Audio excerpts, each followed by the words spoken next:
Good morning, students. I hope you all are fit and fine. So, welcome back to the channel. In this very lecture, we are going to discuss about the structure of atom. Okay, beta? So, in the previous two videos, we discussed about the discoveries of electron, proton and neutron. Okay, in the very first lecture. In the second one, we discussed about the different models of an atom like Bohr's model, Rutherford, Thomson. Okay. So in this very lecture we are going to discuss about some basic terms. Basic terms like atomic number, mass number, okay, isotopes, isobars, what are isotones and how are they different from each other. Okay. And in the last, what is that particular thing that led to the discovery of what? Bohr model of an atom. Okay, bache? So from the very beginning, now I am going to start with the first topic, that is atomic number. Atomic number. So बच्चे atomic number जो है हम 9th class से सुनते आ रहे हैं, सबको पता है एटॉमिक नंबर क्या होता है. Atomic number is number of protons present in nucleus. Okay, so it is equals to the number of protons.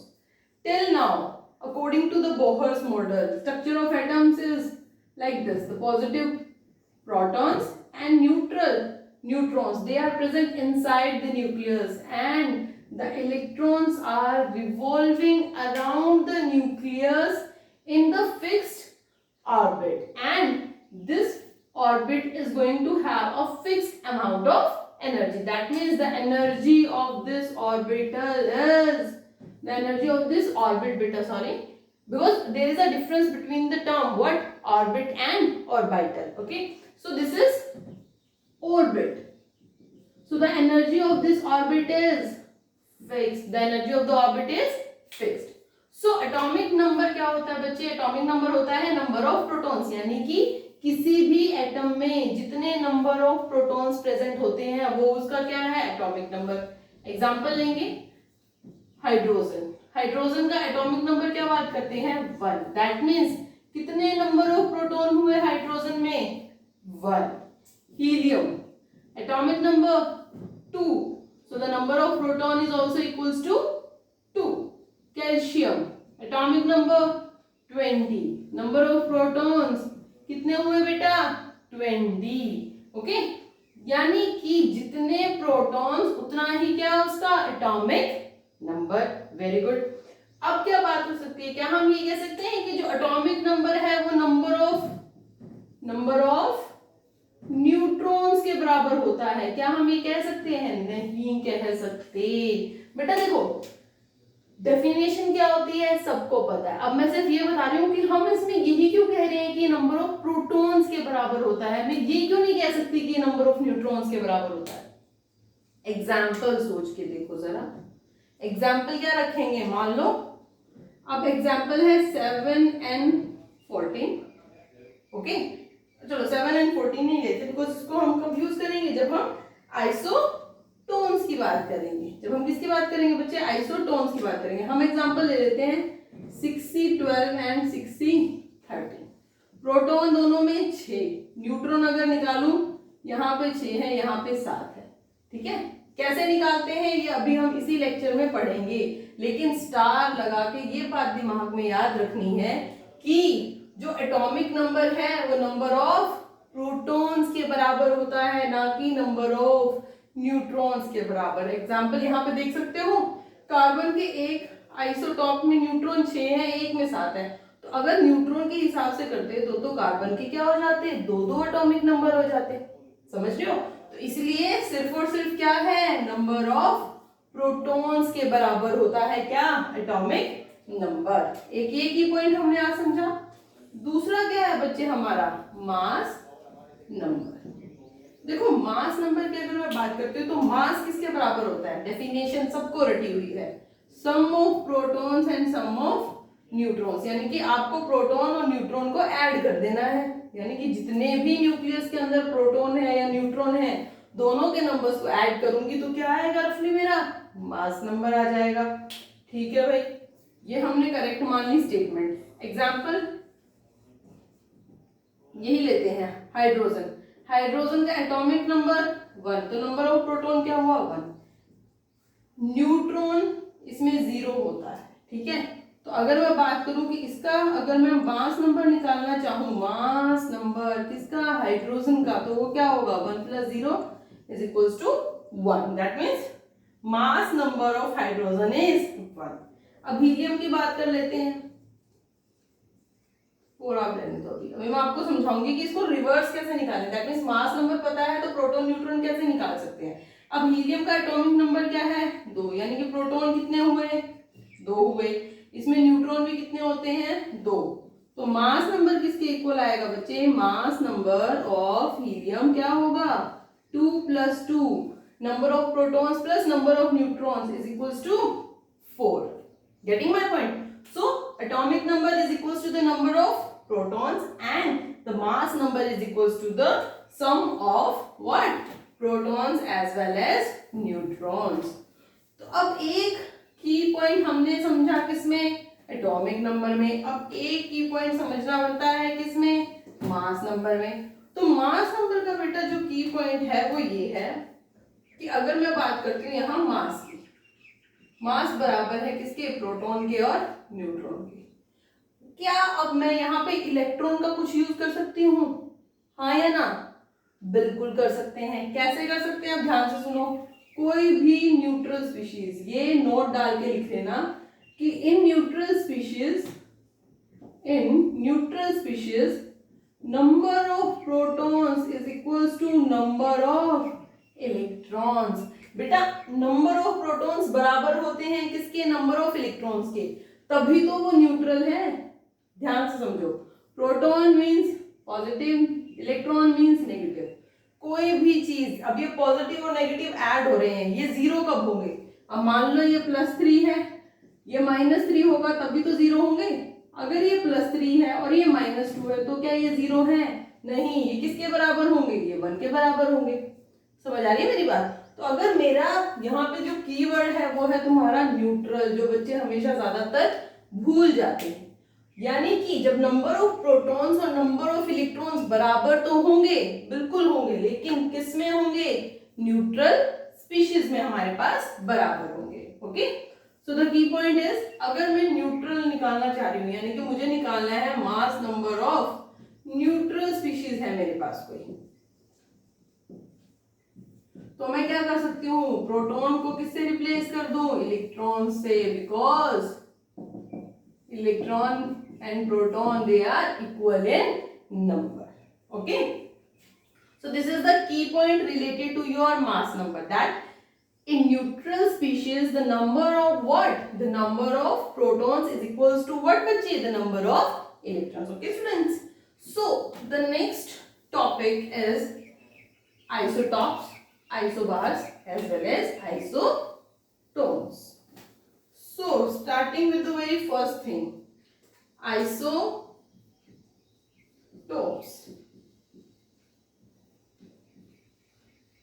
बेटा यहाँ पे ज्यादातर दिक्कत क्या होती है बच्चे, आइसोटॉप्स, ठीक है, और आइसोबार्स में कंफ्यूज रहते हैं। और अब मैं थर्ड टर्म भी यूज कर रही हूँ आइसोटोन्स, तो तुम और कंफ्यूज हो जाओगे। सबसे इजी तरीका कंफ्यूजन को दूर करने का क्या है, एग्जांपल्स लर्न करो। ओके, आइसोटॉप्स याद करो, कार्बन के isotope 6C12 6C13। Isobars argon याद करो, 18 argon 40 20 calcium 40। Isotones 6C13 7 and 40, 6C13 and 7 and 40। Okay, so अब जब हमें इनके सिर्फ ये एग्जांपल्स याद होंगे तो तुम्हें कभी भी डेफिनेशन क्रैम करने की जरूरत ही नहीं पड़ेगी। क्यों, एग्जांपल से समझो। आइसोटॉप एग्जांपल याद किया, same atomic number but different mass number. क्या हुआ, same atomic number and different what, mass number, they are known as isotopes. Isobars example, same atomic mass but different atomic number। क्या होगा isobar, different atomic number but same what mass number, they are known as isobars. Third term isotones. Isotones बच्चे वो होते हैं element जिनपे क्या होता है सेम नंबर ऑफ न्यूट्रॉन्स। क्या होता है same number of neutrons. That means here the number of neutrons in these different different element is going to be same. अब सेम कैसे हुए ये बात बहुत ध्यान से समझना, क्योंकि यहां से तुम्हें ये समझ में आएगा कि हम number of protons, number of neutrons या इलेक्ट्रॉन्स किसी भी स्पीशीज में कैसे निकाल सकते हैं। 9th क्लास में बहुत प्रैक्टिस की होगी, 11th क्लास में इतना इंपॉर्टेंट नहीं है, लेकिन तुम्हें पता होना चाहिए। ओके, मान लो ये था 6C13। एटॉमिक नंबर यहाँ रिप्रेजेंट करते हैं बिकॉज जो जनरल रिप्रेजेंटेशन होती है ना बेटा किसी भी एक पर्टिकुलर एलिमेंट की, जनरल रिप्रेजेंटेशन जो होती है वो क्या होती है ZXA। कहीं ऐसे भी लिखते हैं ZXA। ओके, तो Z क्या है एटॉमिक नंबर और A कैसे रिप्रेजेंट कर रहा है मास नंबर को। तो सबसे पहले एटॉमिक नंबर लिखा जाता है दैट इज 6, मास नंबर लिखा जाता है 13, यानी कि इसका जो एटॉमिक नंबर है वो क्या है 6 है और मास नंबर क्या है 13 है। अब हमने क्या बात की थी एटॉमिक नंबर तो क्या होते हैं नंबर ऑफ प्रोटॉन्स, यानी कि अगर मुझे प्रोटॉन्स, न्यूट्रॉन्स और इलेक्ट्रॉन निकालने हो तो प्रोटॉन का नंबर क्या 6। हमें पता है मास नंबर किसके इक्वल होता है कि प्रोटॉन और न्यूट्रॉन के एडिशन। दोनों को ऐड किया 13 आया, प्रोटॉन की वैल्यू क्या 6, तो 6 प्लस न्यूट्रॉन किसके बराबर 13, न्यूट्रॉन की वैल्यू 13 में से 6 गए कितना आया 7। अब बात आ गई इलेक्ट्रॉन्स की। इलेक्ट्रॉन्स डिपेंड करता है बच्चे स्पीशीज के ऊपर। क्या इस स्पीशीज के ऊपर मैंने कोई पॉजिटिव नेगेटिव चार्ज लगाया, कार्बन पे कोई पॉजिटिव नेगेटिव चार्ज लगा नहीं लगा, न्यूट्रल है तो प्रोटॉन का नंबर किसके इक्वल हो जाएगा बच्चे इलेक्ट्रॉन्स के इक्वल हो जाएगा, यानी कि जितने प्रोटॉन है उतने ही क्या इलेक्ट्रॉन हो जाएंगे। अगर मैं कार्बन प्लस लगा देती, प्लस का मतलब क्या होता है कि उस स्पीशीज ने इलेक्ट्रॉन क्या किया लूज कर दिया। अगर इलेक्ट्रॉन लूज कर दिया इसका मतलब क्या हुआ पहले इलेक्ट्रॉन कितने 6, एक चला गया। तो कार्बन प्लस की बात करूं तो प्रोटॉन भी 6 होंगे, न्यूट्रॉन भी 7 होंगे, लेकिन इलेक्ट्रॉन 5 हो जाएंगे। ऐसे ही कार्बन नेगेटिव की बात करूं, इसने इलेक्ट्रॉन दिया, इसने इलेक्ट्रॉन एक्सेप्ट कर लिया, तो मतलब एक और इलेक्ट्रॉन बढ़ जाएगा, यानी कि कार्बन नेगेटिव में ये भी 6 प्रोटॉन 7 न्यूट्रॉन, बट इलेक्ट्रॉन 6 से क्या हो जाएंगे 7। समझ आ रही है बात, यानी कि प्रोटॉन और न्यूट्रॉन तो फिक्स रहेंगे एटॉमिक नंबर और मास नंबर के अकॉर्डिंग, लेकिन जो नंबर ऑफ इलेक्ट्रॉन्स है वो डिपेंड करेगा क्या कि उस स्पीशीज के ऊपर पॉजिटिव चार्ज है, नेगेटिव चार्ज है या बेटा क्या वो न्यूट्रल है। ठीक है, तो अब यहाँ पे अगर मैं कैलकुलेट करना चाहती हूँ कार्बन 16 और किसके नाइट्रोजन के बारे में बात करना चाह रही हूं मैं 6C13 and 7 and 14। अब मुझे प्रोटॉन, न्यूट्रॉन, इलेक्ट्रॉन निकालने, एक कार्बन है एक नाइट्रोजन। ठीक है, ध्यान से समझना। अब प्रोटॉन आता है किससे एटॉमिक नंबर से कि मास नंबर से, एटॉमिक नंबर से। एटॉमिक नंबर क्या है 6, कार्बन का क्या है 6, नाइट्रोजन 7, यानी कि नाइट्रोजन में कितने नंबर ऑफ प्रोटॉन्स हुए 7। अब बात आ जाती है किसकी न्यूट्रॉन की, 6 13 माइनस 6 7, 14 माइनस 7 7। इलेक्ट्रॉन डिसाइडिंग करता है जितने प्रोटॉन है, क्यों क्योंकि मेरा ये क्या है दोनों स्पीशीज न्यूट्रल है। तो बेटा अब यहाँ ये चीज ध्यान से देखो कि जब मैंने नंबर ऑफ क्या बोला था आइसोटोन्स को, जिसके पास नंबर ऑफ न्यूट्रॉन्स क्या होंगे सेम होंगे, तो यहाँ पे number of neutrons both the species क्या आ गए 7 and 7, दोनों ही अलग थे। एटॉमिक नंबर अलग है, मास नंबर भी क्या है बच्चे दोनों का अलग, लेकिन क्या चीज सेम है नंबर ऑफ न्यूट्रॉन्स सेम है। अगर नंबर ऑफ न्यूट्रॉन सेम हो जाते हैं तो स्पीशीज क्या हो जाएगी आइसोटोन्स हो जाएंगे। क्या हो जाएंगे बेटा सॉरी क्या हो जाएंगे बच्चे isotones, isotopes, isobars as well as isotones. Getting my point. तो ये तो था बच्चे इन तीनों का क्या हमारा डिफरेंस। कि तीनों में क्या क्या हमारे डिफरेंस आ जाते हैं, आइसोटॉप्स में, आइसोटोन्स में और आइसोबार्स में। अब जो नेक्स्ट हम करने जा रहे हैं वो है, ध्यान से समझने की कोशिश करना, हमने पढ़ा था क्या, रदरफोर्ड मॉडल पढ़ा था, और रदरफोर्ड मॉडल के बाद कौन आया, बोहर्स मॉडल, जो हम फॉलो कर रहे हैं। इसमें आगे क्वांटाइजेशन भी आ जाएगी, जिसको हम इसी चैप्टर में पढ़ेंगे बेटा। थोड़ा लेंथी चैप्टर है बट बहुत इंटरेस्टिंग है और बहुत इंपॉर्टेंट भी है। रदरफोर्ड की जो लिमिटेशंस थी,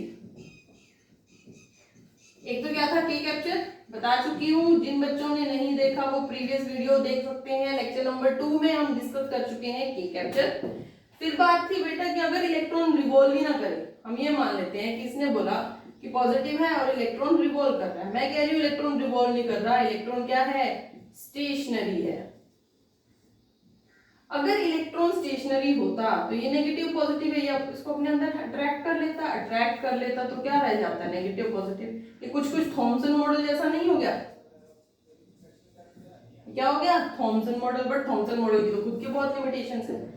लास्ट अगर मैं बात करूं इसी की लिमिटेशंस की, तो एनर्जी लेवल नहीं बताया है। क्या नहीं बताई, एनर्जी नहीं बताई, किसकी, इलेक्ट्रॉन्स की, जो रिवॉल्व कर रही हैं एक पॉजिटिव चार्ज के अराउंड। इन इलेक्ट्रॉन्स की कोई भी एनर्जी स्पेसिफाइड नहीं थी, क्योंकि बात ही नहीं पता था रदरफोर्ड को। रदरफोर्ड ने तो कभी भी ऑर्बिट का कॉन्सेप्ट दिया ही नहीं। ऑर्बिट का कॉन्सेप्ट कहां से आया, Bohr's model of an atom ने फर्स्टली क्या दिया हमें, ऑर्बिट का कॉन्सेप्ट दिया। तो रदरफोर्ड से बोहर्स मॉडल ऐसे ही डायरेक्टली नहीं चले गए। क्या ऐसे फैक्टर्स थे जिन्होंने फोर्स किया कि हम रदरफोर्ड से किसकी तरफ मूव करें, Bohr's model of an atom की तरफ मूव करें। तो अब वो जरा चीजें समझना। हमारे पास एक होती है बच्चे इलेक्ट्रोमैग्नेटिक, क्या, इलेक्ट्रोमैग्नेटिक रेडिएशंस। अब यहां पे आएगा हमारे पास ड्यूअल नेचर। क्या आएगा, ड्यूअल नेचर। ड्यूअल नेचर का मतलब होता है कि ये शो करेगी प्रॉपर्टी वेव की भी और पार्टिकल की। अब ध्यान से समझना यहाँ पे। अब मैंने यहाँ क्या बात बोली कि इलेक्ट्रोमैग्नेटिक रेडिएशन का ड्यूअल नेचर। सबसे पहले थोड़ी सी हिस्ट्री जान लेते हैं, क्योंकि जो बहुत ज्यादा जरूरी है, ताकि तुम किससे रिलेट कर पाओ, ताकि तुम इसकी रिसर्च से इसे रिलेट कर पाओ कि ऐसा क्यों हुआ कि रदरफोर्ड से बोहर मॉडल की तरफ जंप कर गए हम लोग। ठीक है, तो बात क्या हुई, 1870 की बात है। ठीक है, हमारे पास एक साइंटिस्ट थे जेम्स, उन्होंने सबसे पहले ऑब्जर्व किया। क्या ऑब्जर्व किया, उन्होंने कहा कि अगर मेरा चार्ज पार्टिकल्स 1870s में ऑब्जर्व किया जेम्स ने कि अगर जो मेरा क्या है चार्ज पार्टिकल है, अगर मेरा चार्ज पार्टिकल एक्सेलरेट कर रहा है, या तुम सिंपल लैंग्वेज में बोल सकते हो ऑसिलेट कर रहा है, तो वो क्या प्रोड्यूस करता है, वो प्रोड्यूस करता है इलेक्ट्रोमैग्नेटिक रेडिएशंस। क्या प्रोड्यूस कर रहा है, इलेक्ट्रोमैग्नेटिक रेडिएशंस। तो ये इनकी ऑब्जर्वेशन थी। तो 1870s में ये पता लगा कि जो भी चार्ज पार्टिकल है, क्यों, क्या कंसेप्ट चल रहा था अभी कि एक पॉजिटिव है रदरफोर्ड का, इलेक्ट्रॉन है और इलेक्ट्रॉन चार्ज पार्टिकल है, जब वो घूमता है तो वो क्या होता है, एक्सेलरेट करता है। एक्सेलरेट करता है तो एनर्जी लूज करेगा और के कैप्चर हो जाएगा। यही हिस्ट्री पढ़ी लेक्चर 2 में। लेकिन यहां से क्या पता लगा कि जब कोई चार्ज पार्टिकल एक्सेलरेट करता है तो वो क्या कर रहा है, वो कौन सी रेडिएशन एमिट आउट कर रहा है, इलेक्ट्रोमैग्नेटिक रेडिएशंस एमिट आउट कर रहा है। इनके बाद जो फर्स्ट साइंटिस्ट थे वो थे हमारे मैक्सवेल। मैक्सवेल ने कहा कि जो भी हमारी लाइट है, जो हमारी लाइट है वो क्या करती है, उसका क्या है, dual nature. That means light has dual character. Dual character means both particle as well as wave nature. इसका मतलब अगर कोई भी रेडिएशंस आ रही है तो वो रेडिएशन सिर्फ और सिर्फ वेव्स की फॉर्म में ट्रेवल नहीं करती, उसका क्या होता है, हमारे पास पार्टिकल नेचर भी होता है। ठीक है, तो बच्चे ये दो चीजें ऐसी थी कि अब एक्सेलरेट कर रहे हैं, इलेक्ट्रोमैग्नेटिक रेडिएशंस निकल रही हैं। अब उस रेडिएशन का आगे से क्या है, dual character. Dual character means दो तरीके से बिहेवियर शो करना, कैसा, वेव की तरह और पार्टिकल्स की तरह। अब बात क्या आई यहाँ पे, अब बात आ जाती है हमारे कि भाई ठीक है तुम बोल रहे हो इलेक्ट्रोमैग्नेटिक रेडिएशंस हैं, अब इलेक्ट्रोमैग्नेटिक रेडिएशंस के बारे में जरा पढ़ ले कि ये बाकी रेडिएशन से डिफरेंट कैसे हैं। अब जैसे साउंड वेव्स होती हैं, ठीक है, अब तुम पानी में पत्थर फेंकते हो तो क्या होती है, जो वेव्स वाटर में प्रोड्यूस होती हैं वो भी वेव्स हैं, ये भी वेव्स हैं, लेकिन डिफरेंट क्या है, इलेक्ट्रोमैग्नेटिक रेडिएशन स्टार बंदा क्यों हो गया यहाँ पे, अब उसके बारे में बात करो। अब इमेजिन करना बच्चे कि मेरे ये क्या है, 3 एक्सिस है, Z, X as well as this one Y, 3D में इमेजिन करना है, ओके। अब मैं क्या करना चाह रही हूँ, मैं कहती हूँ कि मैंने क्या लिया है, कोई एक एक्स वाई प्लेन लिया है, ब्लू से ड्रॉ करते हैं, ओके। मैंने ये क्या लिया, कोई भी एक्स वाई प्लेन ले लिया, this is my X Y plane, okay. So अब मैं यहाँ पे क्या करने वाली हूँ, अब मैं यहाँ ड्रॉ कर रही हूँ क्या चीज, रेडिएशंस। क्या ड्रॉ करेंगे बच्चे, रेडिएशंस। तो मैंने यहाँ z वाले से स्टार्ट, ध्यान से देखो, z और x के बीच में हम ड्रॉ कर रहे हैं हमारी वेव्स, ये कौन से प्लेन में, ZX प्लेन में। दूसरी वेव जो ड्रॉ करेंगे वो किस में ड्रॉ करेंगे, Y वाले प्लेन में। तो Y वाले प्लेन से अगर मैं ड्रॉ करना स्टार्ट करती हूँ बच्चे, ध्यान से देखो, तो ये जो वेव्स हैं जो हमारी कौन से प्लेन में आएंगे, ध्यान से इमेजिन कर पा रहे हो, YZ में जाएंगी कि YX में आएंगी, YX में आएंगी, तो ये YX प्लेन में है और मेरा YZ प्लेन में है बच्चे, ये YZ में है और मेरा प्लेन क्या है, ये XY है, ठीक है। तो अब तीनों चीजें डिफरेंट डिफरेंट प्लेन में है, इसका मतलब क्या हुआ, हम जो ये लाइन पढ़ते हैं ना बच्चे की, electromagnetic radiations they are perpendicular to electric field, to magnetic field and also to the direction of propagation of waves. तो मान लो एक हमारा ये बोर्ड है, ठीक है, एक प्लेन हमारे पास ये हो सकता है, यहाँ से स्टार्ट कर लेते हैं किसी वेव से, यहाँ से स्टार्ट किया, या यहाँ से देखो तुम ध्यान से, ये एक एक्स लाइन चली गई, ये एक वाई लाइन चली गई और ये रेड मार्कर क्या हो गई हमारी जेड एक्सिस। अब वेव कैसे ट्रेवल कर रही है, एक वेव जा रही है इस वाले वेव्स में, फेज में, समझ में आ रहा है, एक वेव जा रही है इस फेज में, और हमारा जो प्लेन है direction of propagation of wave वो क्या है, different. That means electric field perpendicular, magnetic field perpendicular to the direction of what, propagation of wave. That means electromagnetic radiations में ये तीनों चीजें क्या होती हैं, perpendicular। इलेक्ट्रिक फील्ड कंपोनेंट, आप इसमें क्या मान लो ये रेड वाला जो है वो क्या है, इलेक्ट्रिक फील्ड का कंपोनेंट है, ये जो ब्लू से मैंने ड्रॉ किया ये मैग्नेटिक फील्ड का कंपोनेंट है, और ये हमारे पास जो है ये प्लेन हमारा है ही, ठीक है। तो इसका मतलब क्या हुआ कि जो वेव ट्रेवल करती है इलेक्ट्रोमैग्नेटिक रेडिएशन, उसमें क्या है, electric field is perpendicular to the magnetic field and they both are perpendicular to what, they both are perpendicular to the direction of propagation of waves. Very nice. So अब इससे आगे अगर मैं बात करना चाहूं, इससे आगे बात आ जाती है इनकी प्रॉपर्टीज की, यानी कि मैं बात करूंगी प्रॉपर्टीज ऑफ इलेक्ट्रोमैग्नेटिक रेडिएशन। सबसे पहले हम कर चुके क्या, electric field perpendicular, magnetic field perpendicular, direction of what बच्चे, direction of propagation of wave. दूसरी प्रॉपर्टी होती है नो मीडियम रिक्वायर्ड।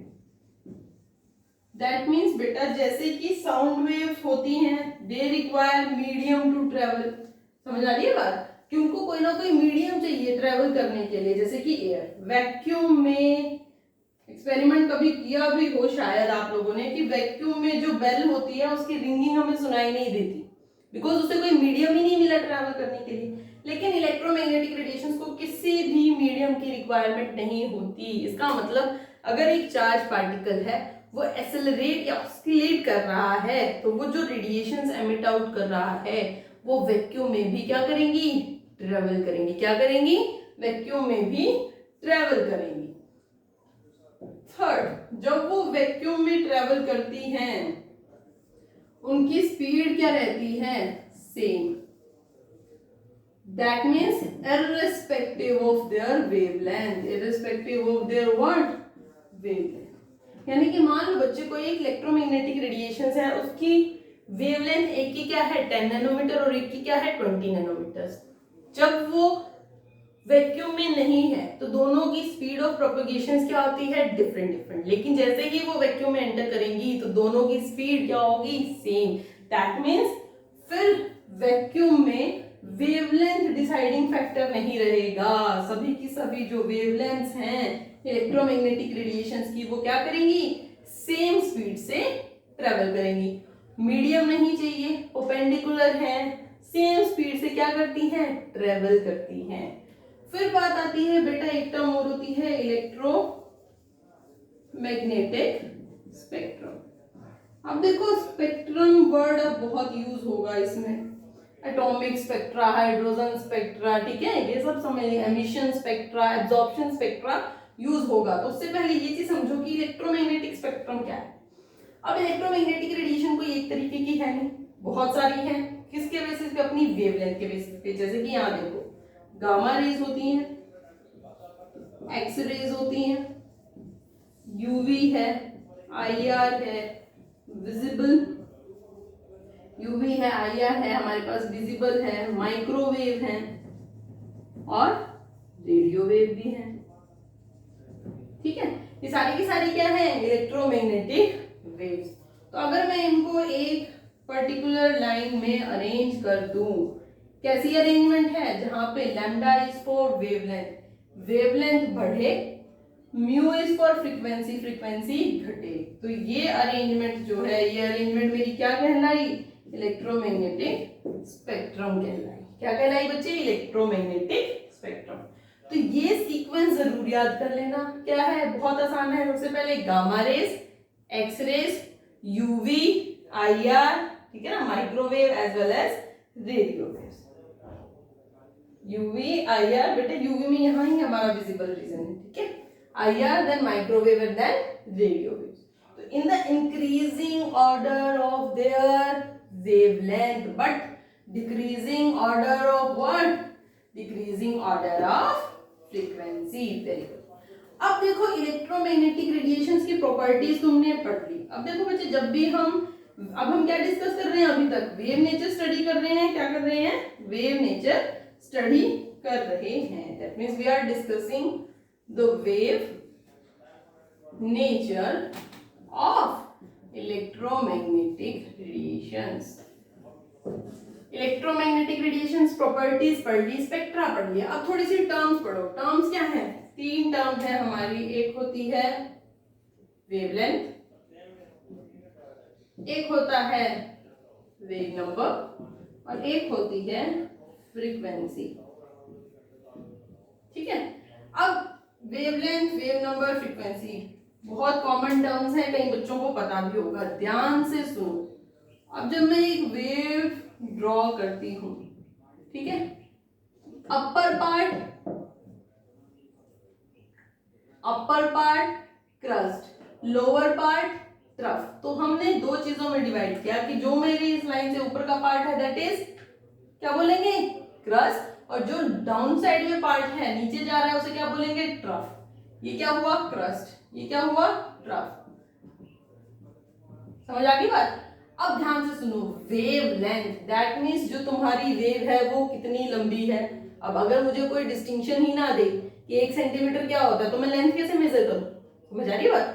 तो मैंने वेवलेंथ की एक छोटी सी टर्म क्या ली कि भाई एक क्रस्ट ले लो, एक ट्रफ ले लो, यानी कि the distance between one crest and one trough is known as what, is known as wavelength and is represented by lambda. बच्चे जो वेव्स होती हैं वो बहुत स्मॉल होती हैं। वैसे तो लेंथ की यूनिट क्या है मीटर, बट लैम्डा बहुत स्मॉल है तो हम क्या लेके चलते हैं वेवलेंथ को नैनोमीटर्स। Nanometre means 10⁻⁻⁹ metre.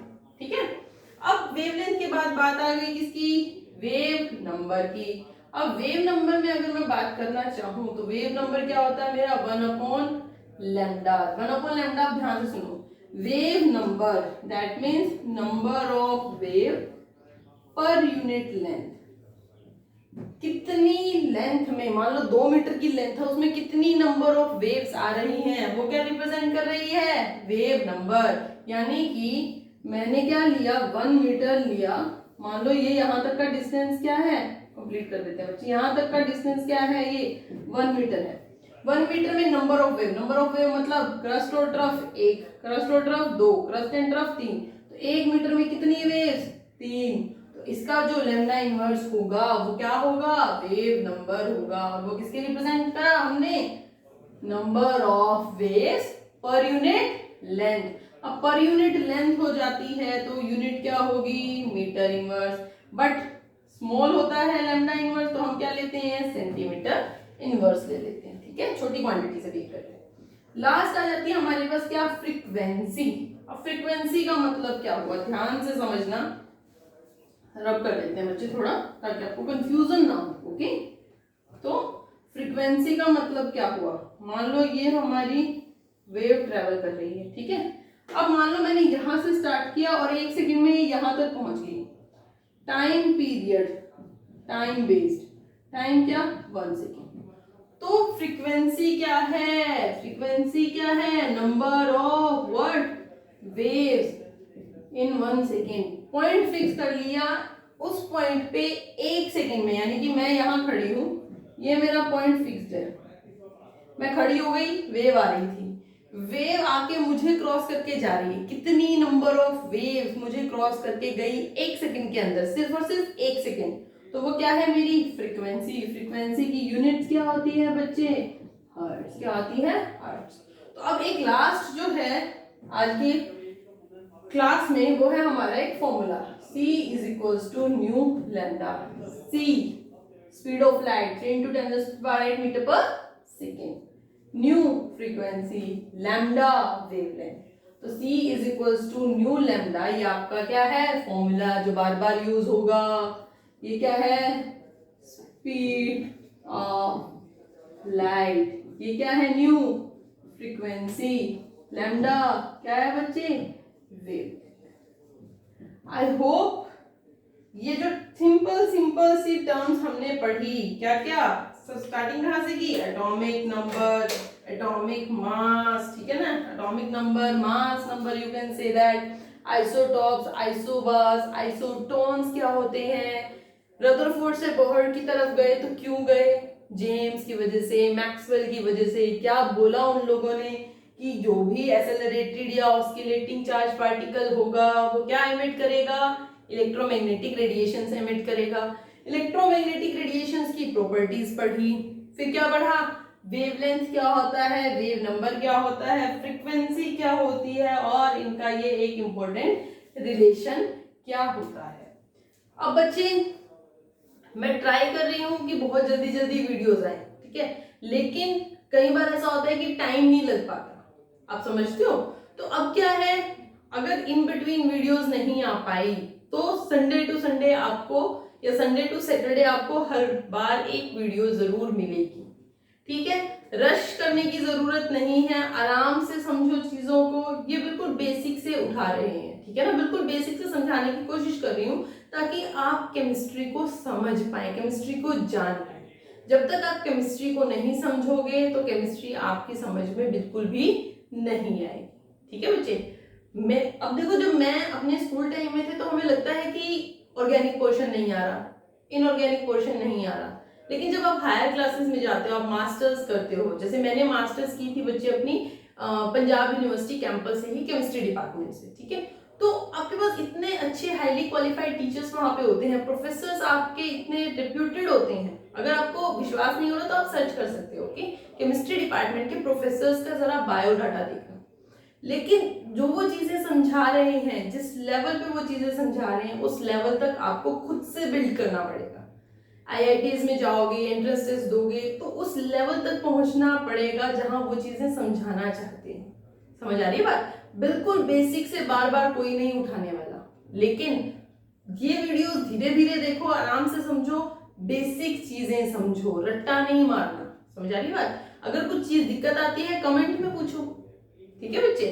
और अगर तुम्हें वीडियो पसंद आती है तो वीडियो को लाइक किया करो ताकि मुझे पता लगे कि कितने बच्चे इसमें से समझ पा रहे हैं, ठीक है बच्चे, व्यूज होते हैं, व्यूज से समझ आता है कि बच्चे देख रहे हैं, बट किसे समझ में आ रही है वो कैसे समझ में आएगा मुझे? रिस्पॉन्स टीचर के लिए बहुत इंपॉर्टेंट होता है, तभी वो अपने एफर्ट्स, उसे लगता है ना कि मैं एफर्ट कर रहा हूँ तो सामने से बहुत गुड रिस्पॉन्स आ रहा है। ओके, सो अगर आपको समझ में आता है वीडियो तो लाइक जरूर किया करो, so that I will come to know that you are able to understand what I am going to teach. ठीक है बच्चे, अगर 4 बच्चे भी इस वीडियो से कुछ समझ पाते हैं तो my mission is accomplished. Okay, so समझने की कोशिश करो, दिक्कत आती है पूछो। ठीक है बच्चे, अगली वीडियो में बात करेंगे ड्यूअल कैरेक्टर का वेव नेचर पढ़ चुके, अब बात आएगी किसकी? पार्टिकल नेचर की।